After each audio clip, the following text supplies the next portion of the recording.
Assalamualaikum warahmatullahi wabarakatuh. Pada kesempatan kali ini, saya Situ Saton Hasanah ingin menjelaskan perjalanan pendidikan nasional di Indonesia. Perjalanan pendidikan nasional dimulai dari pendidikan kolonial, yaitu pada abad ke-17 hingga awal abad ke-20. Nah, pada saat itu, pendidikan di Indonesia dimulai dengan masuknya bangsa Eropa, terutama Belanda. Pendidikan pada masa ini lebih ditunjukkan untuk menghasilkan birokrat dan tenaga kerja untuk kepentingan pemerintah kolonial. Selanjutnya, pendidikan nasionalisme yaitu awal abad ke-20.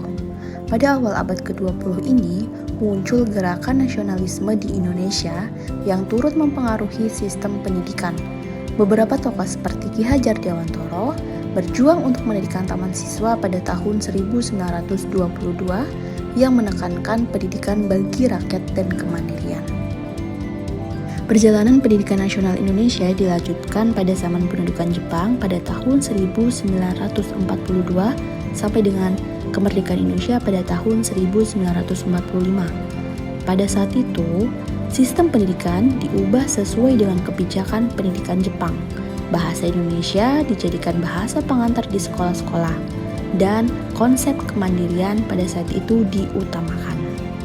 Nah, setelah proklamasi kemerdekaan pada 17 Agustus 1945, Indonesia mulai membangun sistem pendidikan nasional yang baru.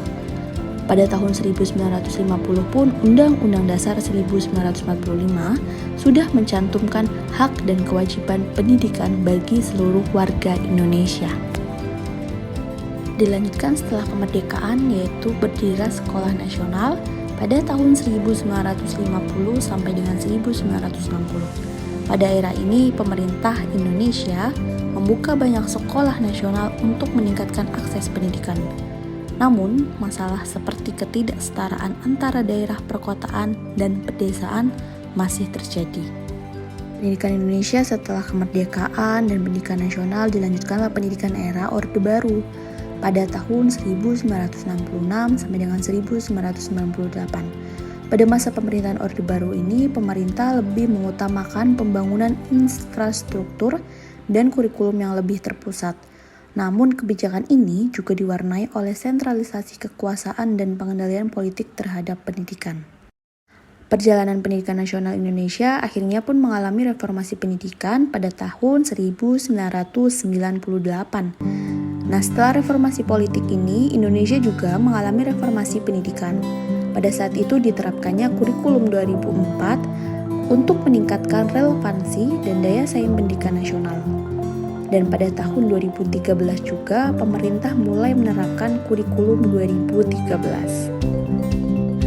Pemerintah sudah mulai fokus pada peningkatan kualitas pendidikan tingkat tinggi dan melakukan beberapa penelitian terkait perkembangan Indonesia. Hal ini terjadi setelah adanya reformasi pendidikan. Dimulai pada tahun 2000-an hingga sekarang, pemerintah sudah berupaya untuk mendirikan perguruan tinggi di berbagai daerah, serta melakukan penelitian terkait perkembangan pendidikan di Indonesia.